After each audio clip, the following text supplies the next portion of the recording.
E está chegando o grande dia. Amanhã, quinta-feira, a partir das 7 horas da manhã, a tão esperada mobilização contra o aumento do ICMS executado, proposto e agora executado pelo governo do estado de São Paulo.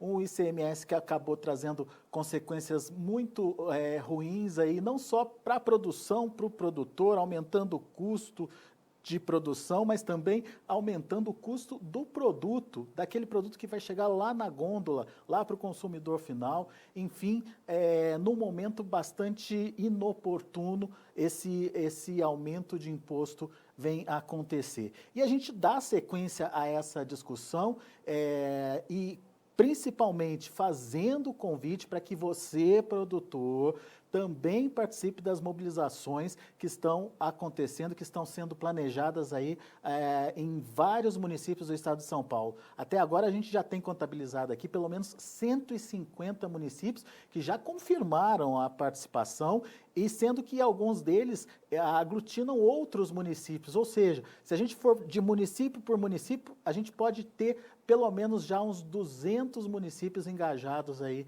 nessa mobilização. Tudo indica que a gente vai ter uma das maiores mobilizações da base do agronegócio paulista dos últimos tempos. E é para falar sobre essa mobilização e mais que isso, como os setores tentaram conversar com o governo, tentaram resolver esse problema, que nós convidamos os nossos participantes de hoje. Vou começar de lá para cá com o Fernando Degobi. Fernando, seja bem-vindo, muito obrigado pela participação. O Fernando é presidente executivo da Copercitros. Aqui no painelzinho do meio temos o Azael Pisolato, ele é diretor da Sociedade Rural Brasileira. Azael, seja bem-vindo também.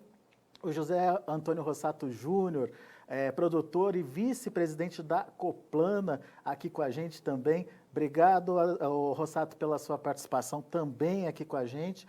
Senhores, amanhã é um grande dia, pelo menos a gente está com essa expectativa aqui, e a gente que está acompanhando esse movimento desde o começo, a gente percebeu como esse movimento ganhou corpo.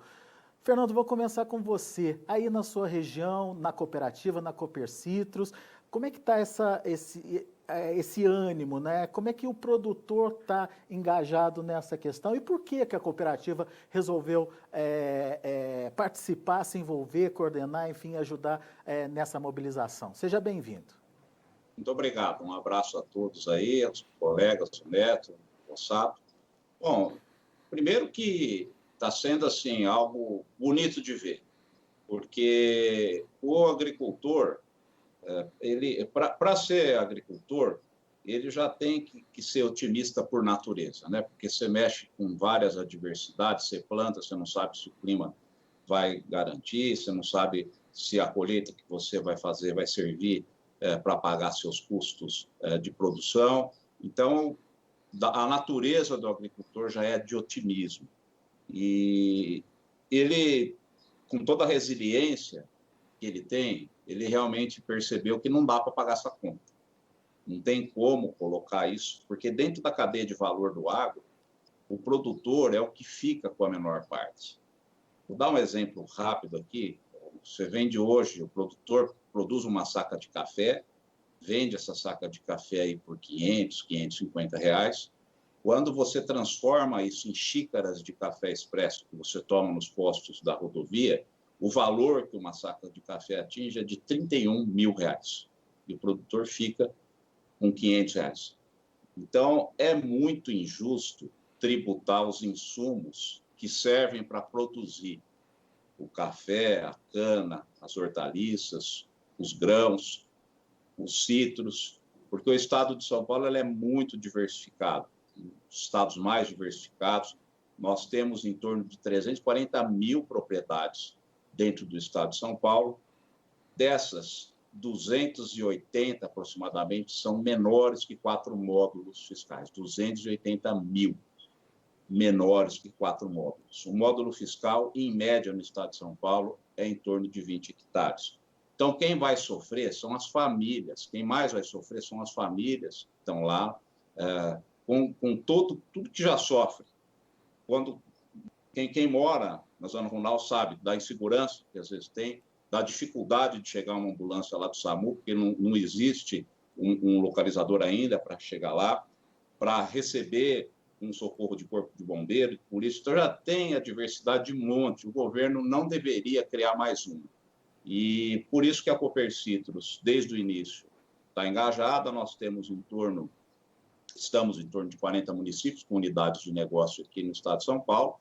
Quase todas essas áreas tem protesto, que não tem, vai estar na cidade mais próxima.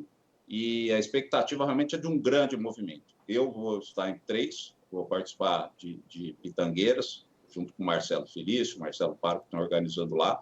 Vou para Barretos, depois com a Cris Moraes, e às 10 horas nós iniciamos aqui em Bebedouro. Então, com bastante ordem, nós temos aqui vários grupos de WhatsApp, com mais de 500 pessoas participando, das lideranças que estão organizando. A gente percebe um ambiente diferente. A gente percebe ordem, percebe propósito, vê que é algo realmente que é apartidário, é um movimento realmente buscando alertar a sociedade do erro que está sendo cometido de vigorar uma lei que aumenta, sim, os tributos. Ela aumenta os tributos, porque você vai pagar mais impostos, ponto. Então, essa é a razão pela qual nós estamos aqui dando total apoio e participando efetivamente do movimento. Muito bem. Azael, a mesma pergunta para você. Como a sociedade rural brasileira está se envolvendo e, enfim, qual o seu posicionamento aí, qual o seu pensamento em relação a tudo que aconteceu até agora? Alexandre, primeiro, obrigado pelo convite. Um prazer estar aqui para falar desse tema tão sensível e importante para o agronegócio e para a sociedade paulista como um todo, né? A gente vê... o primeiro é a beleza desse manifesto, né? A gente, como sociedade rural brasileira, já veio atuando perante o governo, né? Tentando reverter, sensibilizando, emitindo ofícios junto a sindicatos, junto a cooperativas. E no começo, né? Isso lá quando foi aprovado, lá em meados de outubro, começo de novembro, a gente tentando com um tom bem amigável com o governador, né, tentando sensibilizar, mostrando todas as dificuldades, né, do produtor rural. O estado de São Paulo enfrentou uma das piores crises, né, veio começar a chover agora em dezembro. Então, a gente tem as culturas perenes, aí semi-perenes, como cana, já com safras comprometidas, né, a laranja. Então, assim, essa pandemia, né, a sociedade já sofrendo. Então, a primeira coisa que a gente vê é a beleza desse manifesto, né? Um negócio que começou via entidades tentando sensibilizar e hoje não existe uma entidade que lidere isso, não existe uma cooperativa, não existe nenhum movimento político. É a voz do produtor e da sociedade rural, da sociedade paulista que está reivindicando, indo contra esse aumento de impostos que vai impactar, sim, no custo de produção, vai impactar, sim, na estimulação à produção, né? E no final lá do consumidor, dos mais necessitados, né? Com aumento de alimento, aumento de combustível e tudo mais.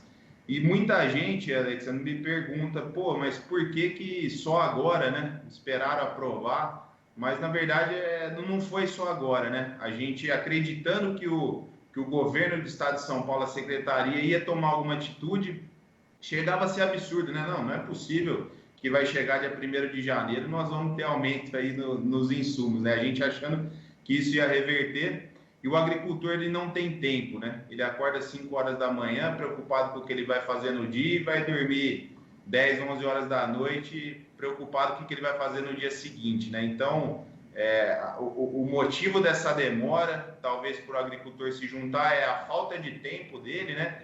E ele não acreditando no absurdo que o governo do estado de São Paulo ia aprovar. E aí eu acho que chegou janeiro, começaram as cooperativas, as revendas, aquele movimento absurdo para antecipar a entrega de produto, né? E aí vem diversos outros produtos, né? Problema de espaço, problema de segurança rural, né? Quem que hoje é louco de fazer um estoque de produto na sua própria fazenda, né? Então, isso é algo impensável.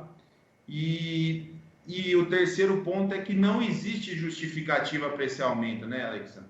Quando a gente tenta procurar uma justificativa no governo, não existe o déficit de arrecadação que eles estão falando que teve. Economicamente, isso é um desastre, porque vai desestimular o produtor a usar o melhor da tecnologia, né? O melhor extrair, o melhor da terra. Então, ele vai agora, realmente vai dar uma recuada, porque os riscos estão aí, já tem risco climático, risco de preço. Muitas vezes o produtor já travou a produção dele lá no futuro, né? Com preço antigo, e a margem dele ali estava... o controle de risco estava feito e hoje veio um custo que impactou diretamente na margem dele. Então, assim, é um tiro no pé de tudo quanto é lado, é um tiro no pé da economia, é um tiro no pé da sociedade, isso vai acarretar desemprego e vai afetar os mais pobres, segurança rural, e a conta já chegou, né? A gente já está sofrendo os impactos. Então, a gente vê esse movimento com muita beleza, a gente tem certeza que isso vai gerar efeito. E se não gerar efeito agora na revogação total desse ICMS, esse grupo vai continuar como patrulha constante para todo e qualquer desgoverno, né, o absurdo que esse governo tente aprovar que vai afetar a sociedade paulista. E o engajamento do pessoal aí na sua região? Você está em Jabuticabal, não é isso? Exatamente, Alexandre. Estamos em Jabuticabal, estamos aqui junto com o Rossato, com o Sérgio Nakagi. O engajamento do pessoal está enorme. Cidades que não tinham uma estrutura para receber a associação, essa movimentação está vindo participar com a gente. Então, no Jabuticabal, como os outros 200 municípios que já aderiram, vai fazer bonito amanhã. Legal. Rossato, sua vez, conta para a gente um pouquinho do envolvimento da Coplana nesse movimento e, enfim, qual a importância dele nesse momento, Rossato?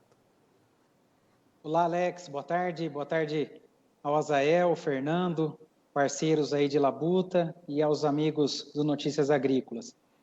Alex, nós estamos muito ativos dentro desse movimento e é um movimento, como já foi colocado tanto pelo Fernando como pelo Azael, é um movimento genuíno do produtor rural.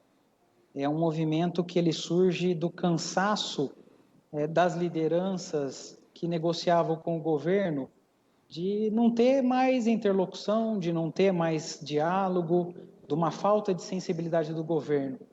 E de repente, já caminhando para conversas tributárias de como equacionar isso, como equacionar um estoque já comprado, em que o produtor já se preparou para um determinado valor naquele insumo e, de repente, você vai ter que falar para ele que é mais 4,14. Isso já só mantendo dentro da nossa atividade no antes da porteira.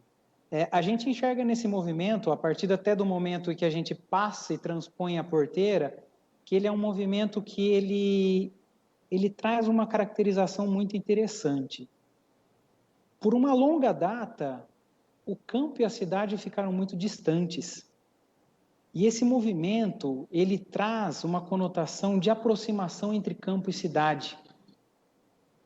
De um jeito não bacana, que é a questão tributária, mas que no pano de fundo ele está trazendo essa aproximação entre campo e cidade, mostrando de fato a cadeia produtiva, a interligação que existe dentro das cadeias produtivas, e que algo que surge lá no campo vai impactar nós todos como consumidores, nós todos como paulistas do nosso estado.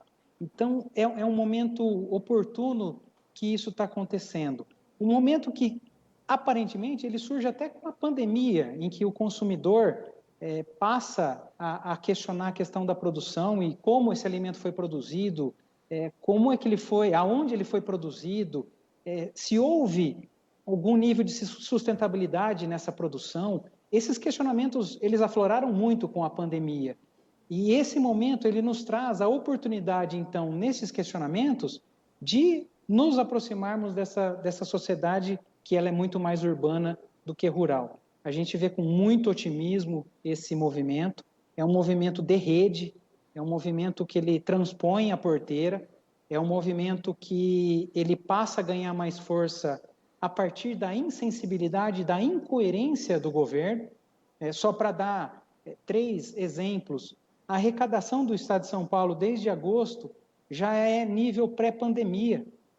Se a gente considerar fevereiro como base 100, a partir de agosto a gente já estava acima de 100 na arrecadação. Você não vê em nenhum momento o governo falando em diminuir o seu tamanho, em diminuir a máquina. Fica fácil fazer aumento de impostos para cobrir rombo, mas se de fato, e aí o terceiro ponto, se de fato existe um rombo, como explicar um orçamento 69% maior que o ano passado para recurso para propaganda? É como se um chefe de família chegasse em casa e dissesse, está apertada a situação, vamos todo mundo conter os gastos. No dia seguinte, eu chamo meus amigos para assistir o futebol e cervejada e churrasco. Então, é incoerente. Tem uma expressão em inglês que fala walk the talk, né? O que você diz é o que você faz. E, aparentemente, o governo diz algo, mas faz outro totalmente equivocado. Muito bem. Senhores, nessa primeira participação, eu ouvi a questão da tentativa, né, que se fez aí para tentar reverter essa situação antes do projeto, enfim, da lei ser aprovada. Ouvi também a questão do aumento real que vai acontecer, de fato, nos produtos, no campo, no custo de produção, e ouvi também a preocupação do governo em aumentar a arrecadação no momento inoportuno e aparentemente sem necessidade, afinal de contas, a arrecadação já está recuperada. E são exatamente esses 3 pontos que foram colocados numa explicação que a nota oficial do governo aqui para o Notícias Agrícolas trouxe para tentar justificar tudo o que aconteceu e principalmente colocar aí uma explicação contra o movimento, né, contra essa mobilização. Então eu vou começar com a primeira parte da nota oficial, que diz o seguinte: o governo de São Paulo criou uma força-tarefa com os secretários para analisar os pedidos de setores econômicos para a revisão da redução de benefícios fiscais. O diálogo é permanente desde a aprovação de ajuste fiscal pela Assembleia Legislativa em outubro do ano passado. Azael, você que tocou nesse ponto, houve realmente diálogo? Se chegou a tentar conversar aí, com o governo, enfim... tentaram mostrar, principalmente as entidades, né, tentaram mostrar para o governo que seria uma medida inviável? Como é que foi essa discussão? E o diálogo realmente está aberto? Alexandre, na verdade, a tentativa de diálogo foi constante por parte de entidades, cooperativas e produtores, né? São milhares os exemplos que a gente pode citar de eleitores que enviaram pleitos aos seus respectivos deputados, né, que foram eleitos e que traíram o agronegócio com essa medida. E o que a gente viu dos deputados foram respostas automáticas, respostas sem cabimentos, com argumentos vagos, que nada justificavam esse aumento, né? E depois que eles viram o tamanho que esse movimento tomou, muitos deles se disseram enganados, que foram obrigados a votar, que não tinham outras saídas, que ou votava isso ou faltava dinheiro para a saúde. Um monte de coisa descabida que hoje, com a informação e a união que o produtor tem e a sociedade tem, paulista, a gente não aceita mais esse tipo de coisa, esse tipo de argumento fraco, né? Então, o primeiro ponto com os deputados, a relação que a gente teve foi essa. Com o secretariado do governo, a gente tentou fazer diversas tratativas também e chegamos ao absurdo de receber, o governo precisa taxar 10 bilhões de reais. Se vocês não querem que eu taxe todo o agronegócio, por favor, me aponte qual setor eu posso tributar, né? Que é um outro absurdo, né?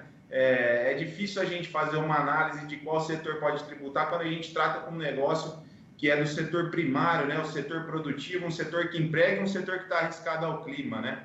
Então, um setor que pode estar bem hoje, com um mês de seca, ele pode estar vivendo um desastre, né? Então, assim, não existe campo para se dizer qual setor agropecuário vai ser taxado. E o governador, até o momento, mesmo depois de toda essa pressão, não deu as caras, não emitiu nenhuma resposta, né? O governador que gosta tanto de mídia, que fala que gosta tanto de ciência, não é capaz de escutar, não é nós produtores, não, é o Roberto Rodrigues, um ex-ministro da Agricultura, com toda a sabedoria agrícola e financeira, né? Que mostrou com A mais B o quanto isso vai impactar até na arrecadação do próprio governo, né?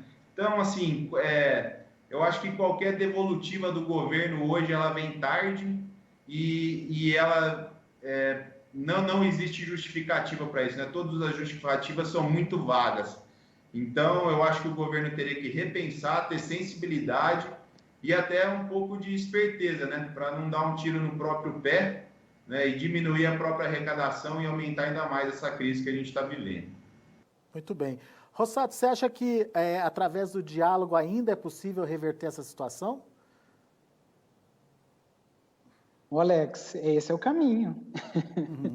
Esse é o caminho. Eu acho que em nenhum momento aqui nós estamos colocando que na pancadaria, na violência. Não, é no equilíbrio, é na sensatez, é numa visão estratégica e de estadista, e que aparentemente nós temos um vácuo de liderança no nosso estado e no nosso secretariado e nos nossos, como colocou o Azael, na nossa frente parlamentar do agronegócio, lá em que nós temos uma grande maioria de deputados que deveriam vestir a nossa camisa como agricultores lá na Assembleia. Então, é o diálogo, a partir da conversa, em que em algum momento, ela, depois de decidido, inclusive, ela foi perdida, ela foi passada para escalões, estratos da organização, né, do governo do Estado de São Paulo mais abaixo, para ir minando, né? E você também percebe uma individualização nas conversas, né? Tem o Fórum Paulista do Agronegócio, que é composto por mais de 40 entidades que representam diversas cadeias produtivas do agro, e de repente elas foram aí se esfacelando porque o governo começou a ir individualmente em cada uma delas, numa estratégia clara de ir minando, de ir complicando a unidade, né, que é o que a gente conseguiu através dos produtores. Um ponto que eu traria aqui, Alex, para a nossa discussão, é o que nós temos já contribuído para o Estado que vai além de carga tributária. Por exemplo, o Estado de São Paulo tem 90% da produção de amendoim do Brasil, tem 50% da produção de cana-de-açúcar brasileira. O Fernando pode falar os números dos citros depois, seringueira, café, que são tão expressivos quanto. Nós contribuímos anualmente com aportes de recurso para programas de melhoramento, no nosso caso aqui, na nossa região, no centro de cana aqui em Ribeirão Preto, no centro de melhoramento de amendoim em Pindorama, como algo espontâneo, representando os produtores, em que eu trago recurso para o Estado, numa iniciativa informal, parceria público-privada. De repente, em situações como essa, você se pergunta, será que vale a pena ficar investindo nesses programas que são estaduais, se eu tenho um governo insensível à causa tributária, como está sendo colocado aqui? Esse é um outro ponto que valeria a pena a gente explorar também. Muito bem. Ô, Fernando, pegando então esse gancho do Rossato, a representatividade aí dos setores que você representa e como isso pode afetar o dia a dia do produtor, como uma decisão dessa pode afetar o dia a dia do produtor, Fernando?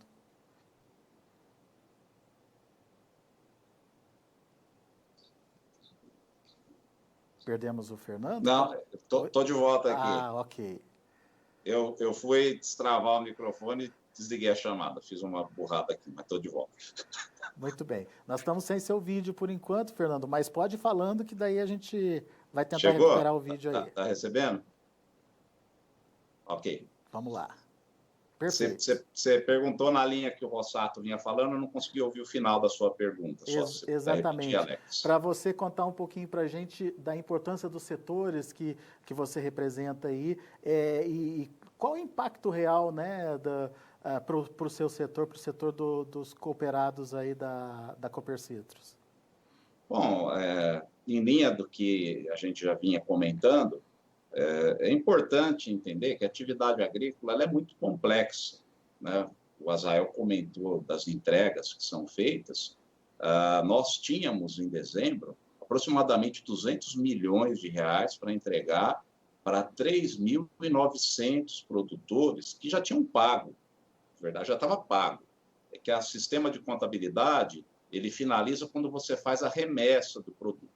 Então, os produtores, eles aproveitam as campanhas, aproveitam as oportunidades, compram, pagam e ficam programando a entrega, porque a gente sabe que hoje é muito perigoso, tem quadrilhas aí especializadas que furtam as fazendas. Pra você ter ideia, furtam até equipamento de tratores no campo. Então, GPS e outras coisas que estão dentro dos tratores. Então, o produtor ele trabalha dessa forma. Nós fizemos barter de café. Barter é uma operação que você troca insumos por produção. Você já travou as sacas de café. Como é que você faz agora? Você vai fazer um outro contrato adicional para o ICM e outra, a lei, no sistema normal que a lei deveria correr, quem recolhe para o governo é quem fabrica o insumo. Como nós já compramos esses insumos, nós vamos ter que emitir notas complementares de ICM. Então, é bastante confuso. Eu expliquei isso para um grupo que cuida de competitividade dentro do governo, dediquei bastante tempo desses últimos 2 meses e meio aí para estar alertando sobre esses problemas, até operacionais. O convênio 100 foi prorrogado até 31 de março, justamente para ser melhor discutido, para entender impactos, para entender como que a coisa anda. E o governo do Estado de São Paulo tomou uma medida isolada. Isso que não dá para entender. Agora, o agronegócio ele é estratégico em qualquer lugar do mundo. Em qualquer lugar do mundo. Ele é estratégico também no Paraná, ele é estratégico em Santa Catarina, ele é estratégico no Rio Grande do Sul, estratégico no Brasil inteiro. A Alemanha, Alex, o PIB da Alemanha, o agronegócio representa menos que 1%. Menos que 1%. E ele é estratégico para o governo. Na França nem se fala, que é o principal produtor agrícola da Europa. O governo dá dinheiro para o agricultor na França. E não é possível que o Estado de São Paulo, que o agronegócio tem esse peso tão grande, não seja estratégico. O agricultor ele não quer nada que seja oneroso para a sociedade. Ele quer que o agronegócio seja visto como estratégico, porque ele depende de variáveis que não se tem controle. O clima é a principal delas.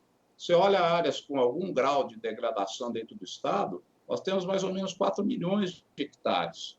Não seria interessante, dentro da linha que o Rossato falou, desenvolver programas de incentivo, fazer com que os produtores que não estão capitalizados investissem em tecnologia, iria gerar mais riqueza, mais emprego, mais renda. Aí vai para o caminho que aparentemente é o mais simples, que é fazer a tributação, e é um tiro no pé, porque o estudo que a GV fez com gente especializada, com técnicos, está dando conta de que para cada R$1 que o governo arrecadar, ele vai deixar de arrecadar R$ 2,75 com o desestímulo que ele vai criar e mais, ele vai tornar o Estado de São Paulo menos competitivo. Eu já tenho notícias de indústrias químicas que tinham um projeto de abrir novas plantas no Estado de São Paulo e estão pensando em abrir em outros estados. Quando você olha o produtor de sítio que está em São Paulo, que está em Minas Gerais ficou mais competitivo, o produtor de cana ficou mais competitivo, o estado de Minas é mais atrativo. Quando você vai fazer a conta de retorno de investimento na terra com custo de produção, o estado de São Paulo perde competitividade. Então, o ponto, Alex, que eu quero reforçar aqui, é que é uma medida isolada. Eu não vou nem entrar no mérito se é justo ou se não é justo, porque já foi discutido aqui exaustivamente. Nós estamos discutindo isso há 2 meses. Agora, é uma medida isolada, que não faz sentido. e o produtor não consegue pagar essa conta. E quem mais vai sofrer são essas mais de 280 mil pequenas propriedades que tem no estado de São Paulo, que não sabe como aproveitar esse crédito, que não tem contabilidade, que inclusive vai ter dificuldade para fechar essa questão da contabilidade e de aumentar agora esses custos de um programa que já estava fechado, conforme o Azael colocou. Então, o nosso produtor, ele foi, de certa forma, surpreendido, porque foi dito aqui também pelo Rossato, os produtores acreditavam que isso ia ser revertido, que o governo ia ter bom senso, e aí agora realmente caiu a ficha. Agora o pessoal percebeu o tamanho da encrenca que está aí, e nós temos obrigação, porque cooperativas, elas nada mais são do que uma organização de produtores. Então, os nossos patrões, os nossos donos são os produtores rurais, e nós temos que ter, dentro da nossa linha de ação, em primeiro lugar, entender os problemas que o produtor tem e trabalhar para que isso tenha impacto menor na atividade de produção. Então, estamos fechados com as entidades, com os sindicatos, aqui em Bebedouro, com o Sindicato Rural também, o Zé Oswaldo Junqueira, que está encabeçando, e vários outros de várias cidades, e participação realmente confirmada de um grande número de cooperados no protesto. Legal. Então, pelo que eu estou entendendo, não é só aumento de custo, é desestímulo do produtor, podendo, inclusive, repercutir em redução de investimento em novas tecnologias, consequentemente, redução de oferta ou de produção e, mais lá na frente, falta de produto até. Dá para dizer isso, Rossato? Alex, dá para fazer esse raciocínio, sim. É lógico que aí tem a lei do maior vai também fagocitando o vizinho, né? Se a gente olhar, por exemplo, dentro da nossa organização, 82% dos produtores de cana são considerados pequenos produtores de cana, até 75 hectares, cerca aí de 5, 6 mil toneladas de cana. Esses 82 são a camada mais vulnerável a esse aumento, porque você desestimula, você começa a jogar para o próprio produtor o desafio de produzir mais com custo unitário menor para poder bancar esse aumento de custo via carga tributária.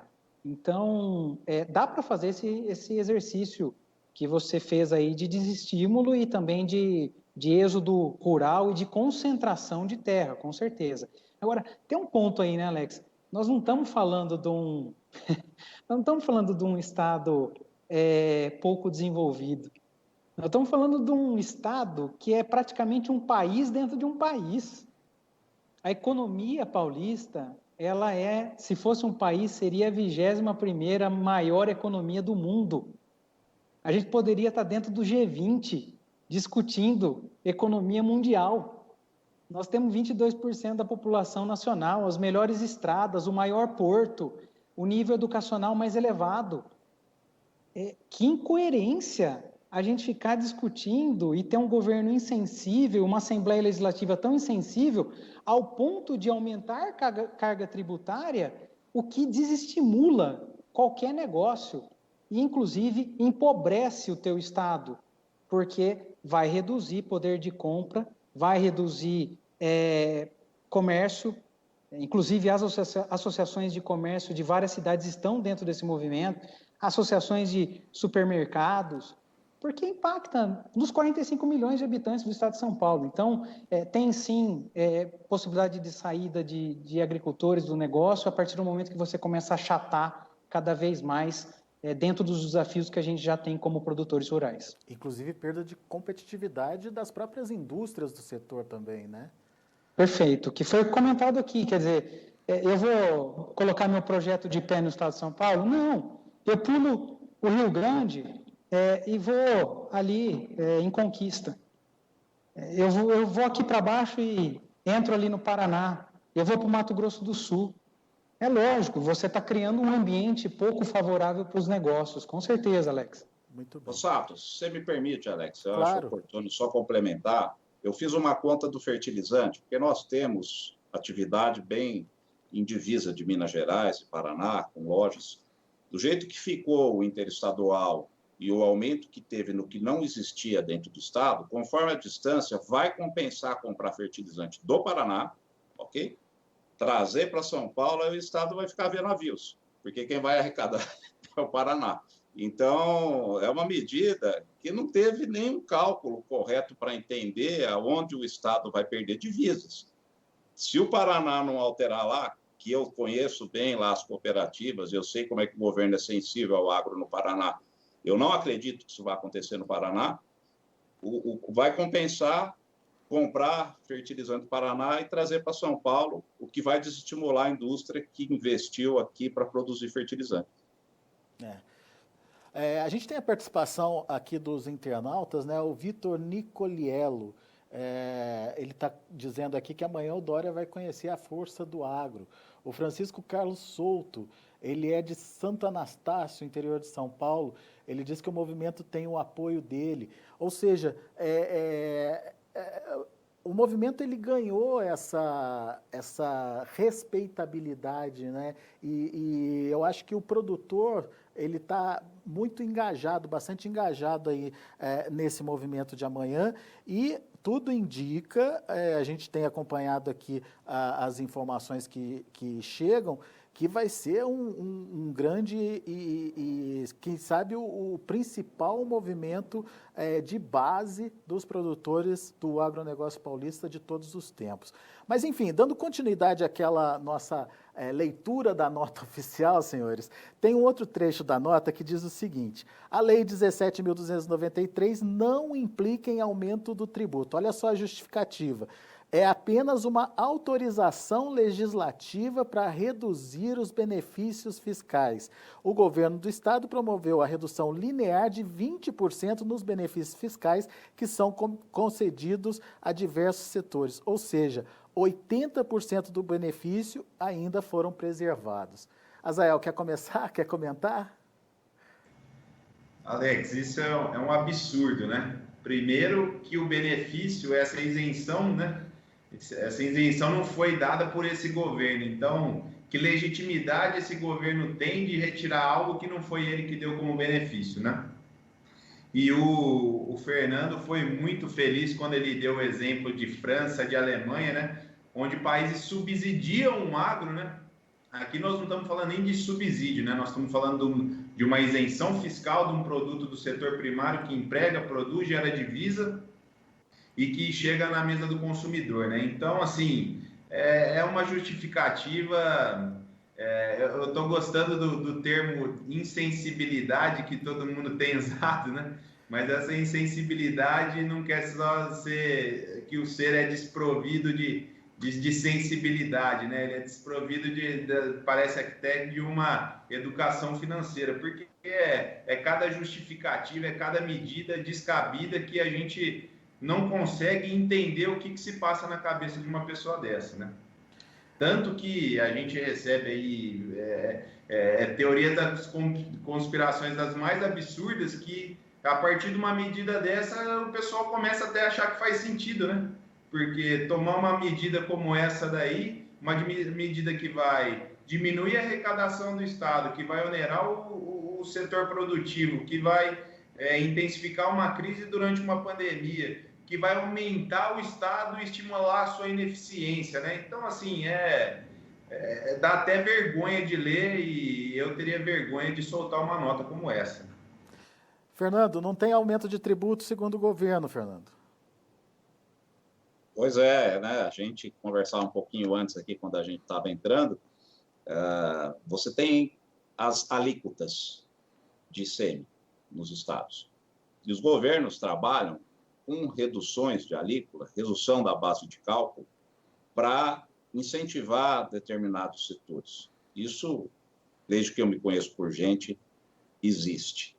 Então, vamos concluir que só o estado de São Paulo está certo e o Brasil inteiro está errado. E até o mundo inteiro está errado. Porque só aqui que está fazendo isso. Só quem está fazendo isso? Então, realmente, tem algum gênio lá que está convencendo o governador que isso é um bom negócio, né? E tem uma cartilhinha que os políticos costumam usar, né? Ó, toma as medidas aí no intervalo das eleições. Essas coisas geniais, né? Que às vezes eles fazem lá, aproveitando que não tem eleição no ano, achando que o agricultor vai ficar quieto e vai aceitar mais essa, né? E o movimento que ganhou essa dimensão, que ganhou, e essa participação tão expressiva em tantos municípios, eu acho que já passou de 200 municípios, a gente recebe as relações atualizadas, vai mostrar que quem desenhou essa estratégia vendeu errado, vendeu o plano errado, porque não vai funcionar. Então, existe sim um aumento de impostos. Por quê? Porque você aumentou a base de cálculo das referências de CM que já existiam. Então, não tem dúvida que é um aumento de impostos. Isso está claro. Soltar uma nota como essa, Alex, é menosprezar nós que estamos aqui entendendo disso, olhando, vendo, acompanhando. Não dá, não dá. É realmente algo vexatório. Eu acho que quem está no governo, que realmente tem vocação do agro, tem nome, tem histórico dentro do agro, tem compromisso com o agro, tem que repensar isso aí, tá? Tem que buscar algumas coisas, algumas saídas honrosas aqui, porque isso aí mancha a biografia. Tá? Alex, e vale ressaltar, né, que nós não estamos falando de um aumento 4% hoje, né? É um aumento muito significativo, né? Hoje a gente está vivendo essas taxas de juros aí de 2%, né? Então, assim, a gente fala de um aumento de 4% direto no custo de produção, e muitas vezes você tem esse aumento no custo de produção e depois na venda do seu produto agrícola, é algo que vai impactar demais o produtor. É algo de uma insensibilidade, de uma falta de entendimento financeiro muito grande. Já visto o que aconteceu com a energia elétrica, de isento passou para 12% a tributação de ICMS em cima de energia elétrica. É complicadíssimo, né? Exatamente, Alex. E prova disso é que, desse efeito cascata e que a cadeia não consegue absorver, é que o fabricante de agroquímico não conseguiu absorver parte desse aumento, as cooperativas também não conseguem, tanto que interinamente os 4,14% estão sendo aplicados até em produtos que já foram comprados. Então, não existe espaço para absorver esse consumo, então, esse imposto. Então, isso vai chegar, já chegou para o produtor, vai chegar na sociedade paulista, vai perder competitividade e vai atingir outros estados também, porque o estado de São Paulo é um estado fornecedor, né? Então, é uma atitude desastrosa, é desastroso o que nós estamos vivendo. Ô, Rossato, e só para ouvir um pouquinho da sua opinião também sobre esse mesmo tema, não é um aumento de tributo, mas é uma autorização legislativa para reduzir os benefícios fiscais, Rossato. O legislativo autorizou. Alex, qual a credibilidade da Fundação Getúlio Vargas? Na minha visão, enorme. Total. Enorme. Se existe um estudo técnico-científico dizendo que a cada R$1 adicionado na arrecadação haverá uma queda de R$ 2,75 no consumo, é aumento de carga tributária. Então, eu prefiro particularmente dar mais credibilidade para o estudo da FGV Agro do que a essa nota que o governo do Estado de São Paulo emitiu. Se me permite puxar um outro gancho que até foi comentado pelo Fernando e pelo Azael na questão da insensibilidade, né? Claro, fica à vontade.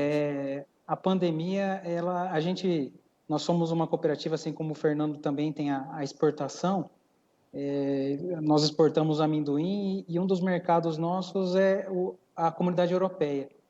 E durante a pandemia, alguns países da Comunidade Europeia reduziu as tarifas de importação de alimento. E por que isso? Segurança alimentar. É continente que passou fome lá atrás, em guerras, e sabe o perigo que é você ter uma nação com fome. Então, olha a visão de estadista. Eu diminuo tarifa, que em alguns momentos serve até para proteção da industrialização do seu país, momentaneamente, para que o alimento chegue. E aí tem, na hora que a gente olha os números brasileiros, fica bem claro como esse movimento aconteceu, porque outros países também fizeram essa manobra para poder trazer o alimento sem gerar tanta inflação e acessível à sua nação, à sua população do país. Então, o que a gente percebe aqui é um movimento totalmente contrário.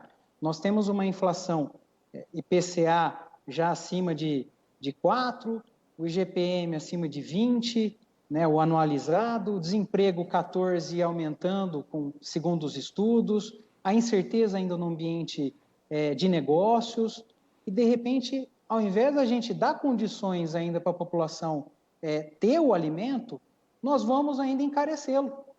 Ele já ficou caro, e aí o governo vem e torna ele mais caro ainda. Então, é uma incoerência, é uma falta de visão de Estado, uma falta de sensibilidade, né? De novo, como o Azael frisou aqui, né? Uma falta de visão de estadista, uma falta de visão para o nosso agro. Qual que é o planejamento estratégico do agronegócio paulista? Eu não sei. Eu sei da nossa organização junto com os nossos produtores, mas eu não sei qual que é a estratégia do agro paulista.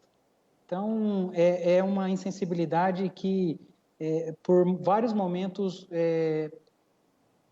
a gente não acredita que tem um ex-ministro do nosso país chefiando uma Secretaria da Fazenda do Governo do Estado de São Paulo. Pois é, bem colocado.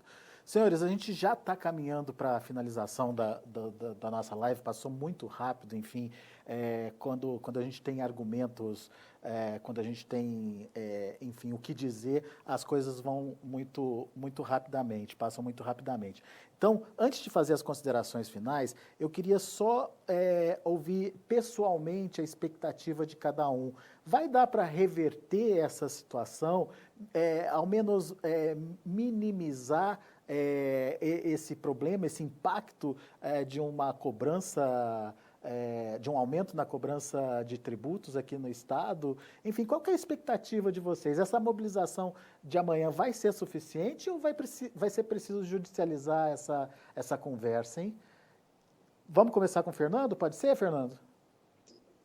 Pode ser. Já tem mandado de segurança sendo julgado e alegando inconstitucionalidade, até porque o convênio 100 foi prorrogado e a tese que está nesse mandado, ela alega que o Estado de São Paulo afeta a competitividade entre os estados, tomando uma medida isolada no imposto interestadual, que ele também mudou, tá? Ele mudou o interno e mudou o interestadual também, foi alterado para cima. Então, isso já tem aí teses defendendo a questão judicial. A gente sabe do lado de quem a gente está. Tá? Nós estamos do lado da sociedade, do lado do produtor, e tem uma coisa que é importante, nós que temos aí gestão de entidades, eu e o Rossato que estamos nas cooperativas, se a gente quer melhorar nosso resultado, melhorar a entrega para o cooperado, tem que ter eficiência. Você precisa cortar as despesas, você precisa investir na tecnologia certa, e aí você vai buscar o resultado. E os balanços das empresas do agro estão aí, são públicos. Com tudo isso, esforço que é feito, o que sobra na última linha para uma cooperativa, por exemplo, é menos do que esses 4,14 que o governo está numa canetada colocando para cima para aumentar aí a receita do Estado. Então, realmente, não dá para entender por que isso já não foi revertido.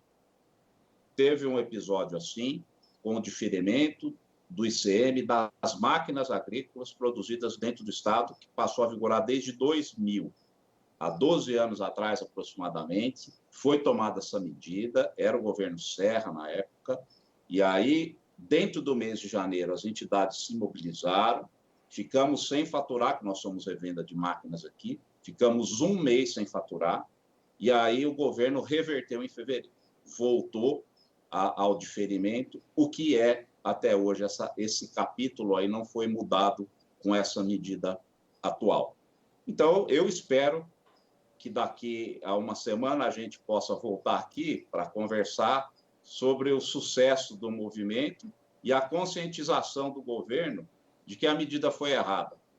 E vai ficar, eu tenho fé e tenho esperança que isso que vai acontecer ainda dentro do mês de janeiro, porque realmente a vigilância está muito forte e os argumentos, eles realmente têm peso. Não é nada que não tenha consistência, inclusive com entidades aí, cientistas, autoridades no assunto, respaldando tudo isso que a gente está falando aqui. Então, eu acredito que isso vai ser revertido sim, Alex. Azael, e você?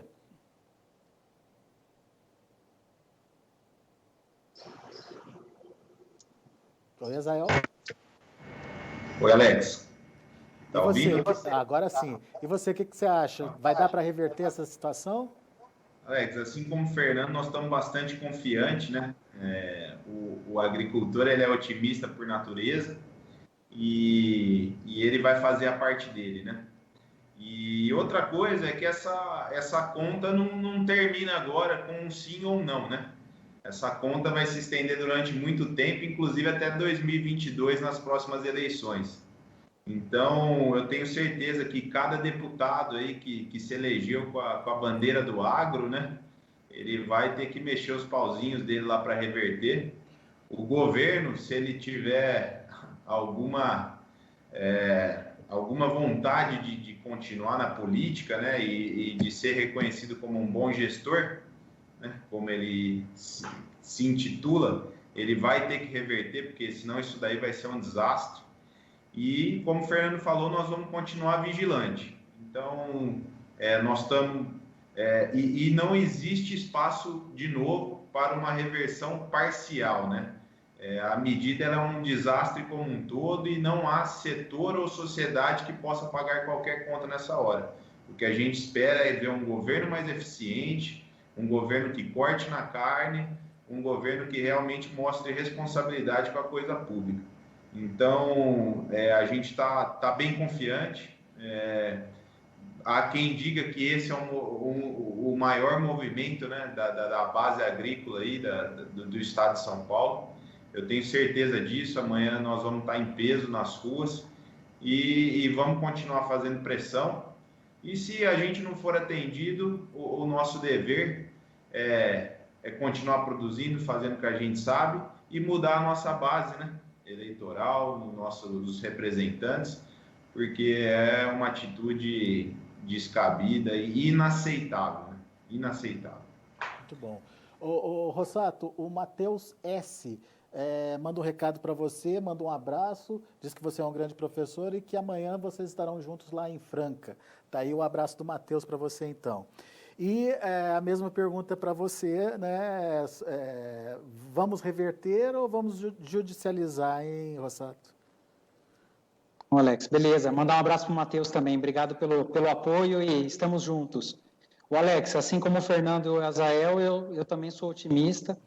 Eu acredito que não é nenhum demérito voltar atrás, né? Inclusive, na virada do ano, cada um viaja para onde quer, mas o governador, de forma equivocada, acabou saindo no momento inoportuno interno no estado de São Paulo e percebeu que tinha cometido ali um erro, um deslize, voltou imediatamente, veio a público dizendo: errei, cometi um erro, estou aqui de volta para conduzir o estado no momento grave que é a pandemia, né? Que a gente precisa lembrar também do desafio que a gente ainda tem além do próprio ICMS. Então, eu tenho expectativa de que, da mesma forma como a gente vivenciou alguns dias atrás esse ato nobre do governador, de que ele também venha e diga: olha, eu subestimei o agronegócio paulista, a minha equipe aqui cometeu alguns equívocos e que eu estou aqui pedindo desculpas, ou não precisa nem pedir desculpas, basta dar uma canetada lá e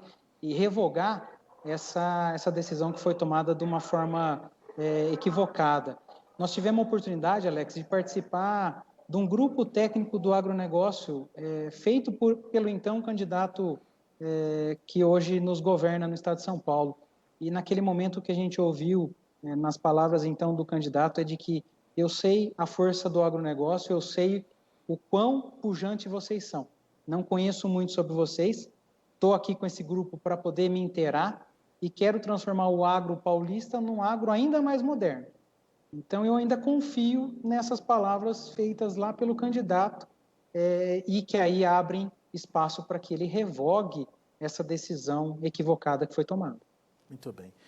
Senhores, agora sim a gente finaliza nosso bate-papo, a nossa conversa aqui, e eu gostaria de ouvir as considerações finais de vocês e queria que vocês aproveitassem o espaço para fazer o convite para o pessoal. Afinal de contas, sem os produtores na rua, esse movimento não tem valor nenhum. Então, fica o espaço aberto. Vamos começar de novo com o Fernando, então. Fernando, fica à vontade para fazer as suas considerações e a sua convocação para a mobilização de amanhã. Bom, agradecer o espaço que você está dando, Alex. Vocês realmente estão, desde o início, fazendo um trabalho muito profissional, sem a mídia, da mesma maneira que nós temos argumentos fortes, que tem base realmente para apresentar. Nós precisamos de uma mídia imparcial também, de uma mídia que repercuta a verdade sobre isso. Vocês estão de parabéns o trabalho que vocês estão fazendo aí todo dia, o dia inteiro, trabalhando em prol realmente do agronegócio brasileiro. Então, primeiro, parabéns pelo trabalho de vocês, parabenizar o Azael e o Rossato também, que eu sei do tanto que eles têm trabalhado aí para realmente trazer um alento para o produtor de que isso vai ser revertido desde lá do início. Nós aqui também seguimos a mesma linha. E amanhã, então, eu estarei em 3 locais, Pitangueiras, Barreto e Bebedouro. Pitangueiras começa lá às 7, depois cada sindicato rural pode informar, procure o sindicato rural da sua cidade, as filiais das cooperativas que têm operação nas cidades, que o agricultor vai saber como participar. E aqui, a partir das 10, então, para a gente também poder trazer os produtores que querem se manifestar aqui em Bebedouro, organizando máscara, o pessoal vir com máscara, distanciamento, estão montando aqui uma barraquinha com álcool em gel, a polícia está apoiando a gente, a prefeitura aqui deu todo o suporte necessário também para que a gente possa fazer algo organizado. Vai ser na Quito Stamato, aqui em frente ao complexo da Cooper Citrus, que é bem próximo aqui da rodovia que liga Bebedouro a Olímpia. Então, esperamos os nossos cooperados aqui, produtores, para que a gente mostre para toda a sociedade e para o governo que o agricultor ele é organizado, ele é bastante otimista, esperançoso, mas ele não é bobo. Eu acho que a gente precisa mostrar que a gente está atento, que o agricultor sabe os seus direitos, sabe o valor que ele tem e que o Estado de São Paulo possa, então, enxergar o agronegócio como algo estratégico, porque é o que eu disse, só se ele está certo com as medidas que ele está, só ele está certo, o Brasil inteiro está errado. Então precisa ser revisto isso. Muito bem. Azael, suas considerações finais e a sua convocação aí, por favor. Alex, assim como o Fernando, agradeço e parabenizo todo o trabalho que vocês têm feito. Tem sido fantástico. Um prazer dividir um debate como esse aqui com o Fernando, com o Rossato, um local onde já passou o Gustavo Chavalho, o Coelho, o Marcelo de Felício, que ajudou bastante a gente, o Sérgio Nakaja, a Cris Isidoro, o Sérgio Pavani, Roberto Sestari, e dizer que agora é a hora do agro mostrar toda a sua força, né? Da gente deixar qualquer vaidade de lado, vestir realmente a camisa agora do produtor rural, como a gente faz todo dia quando a gente sai para trabalhar, e mostrar o quanto esse agro é grande, forte, e quanto o Estado, a sociedade, depende e anda e caminha junto com a gente, né? Então, acho que é isso. Amanhã nós vamos estar junto lá na Coplana. O Rossato vai fazer um convite formal para todo mundo aí e dizer que o mais bonito disso tudo é ver a união do produtor rural, né? Quando a gente viu ali os grupos de WhatsApp já atingindo a quantidade máxima de pessoas, né? e toda a mobilização, o pessoal se organizando, né? Eu acho que ver o agricultor que está com praga para cuidar, doença, problema agora não para de chover, tem que pôr as aplicações em dia, ele tirar realmente o tempo dele e se dedicar para uma causa nobre dessa. Eu acho que é isso que o governador tem que entender, né? A gente, para o agricultor ter parado é porque ele não suporta isso. Então amanhã nós vamos estar juntos, não só amanhã, daqui para frente a gente criou aí um canal e uma rede de comunicação que jamais vai poder ser subestimada de novo pelo governo paulista. Boa, Azael. Rossato, da mesma forma, suas considerações finais e o seu convite ao pessoal. Joia, Alex. Bom, inicialmente agradecê-lo, assim como o João e toda a equipe do Notícias Agrícolas, que tem feito uma cobertura espetacular sobre o tratoraço. Agradecer também aqui a conversa de alto nível por você provocada e também aqui junto com o Fernando e com o Azael que a gente teve. O Azael e eu estaremos juntos com os nossos produtores, né, os produtores aqui da Coplana, junto com a Socicana, com o Cicobi Copcred, com a Ciaja, CDL, entidades de classe do comércio, a fim de fazer um movimento pacífico e que a gente mostre para a população aonde isso vai terminar. Existe, Alex, no cooperativismo, alguns princípios cooperativistas, que eles são universais. E o 7º princípio cooperativista, ele fala sobre o interesse pela comunidade. Esse manifesto, do ponto de vista das cooperativas do Estado de São Paulo, é um manifesto em que a gente demonstra ainda mais o nosso interesse pelo entorno, o interesse pela comunidade, dizendo, olha, tem algo aqui que está nos penalizando, que está penalizando outros ramos também, medicamentos, softwares, outras áreas, e que isso vai chegar, como toda a cadeia, no consumidor. Nós todos iremos pagar essa conta. Então, que tal nos sensibilizarmos em cima dessa causa? É esse a nossa mensagem, que seja um movimento pacífico dos nossos produtores rurais e que traga as comunidades e se torne um movimento paulista contra o aumento da carga tributária. Muito boa a mensagem. Senhores, só antes de me despedir, o Beto Zilo parabeniza a todos os participantes, diz aqui que foram argumentos claros e que nos mostram o quanto o agro é importante nesse país e principalmente em São Paulo. Então, faço minhas as palavras do Beto, muito obrigado, viu, pela participação e pela disponibilidade de vocês de estarem aqui com a gente, de estarem acrescentando, trazendo mais informações, enfim, provocando o produtor mesmo a participar desse evento de amanhã e vamos realmente torcer para que seja um evento, como todos disseram, pacífico, um evento com a participação de vários produtores e que, no final das contas, o resultado seja uma reversão aí dessa situação de cobrança tributária, de aumento dos tributos. Muito obrigado, viu, Fernando? Obrigado, Azael. Obrigado, Rossato. Obrigado a vocês. Um grande abraço e até a próxima. Valeu! Muito bem, tá aí então, a gente encerra então a nossa terceira live sobre o tema, essa questão aí da tributação sobre o agro paulista, o aumento de ICMS. A gente agradece muito a participação de todos e convoca mais uma vez todos os produtores para participarem.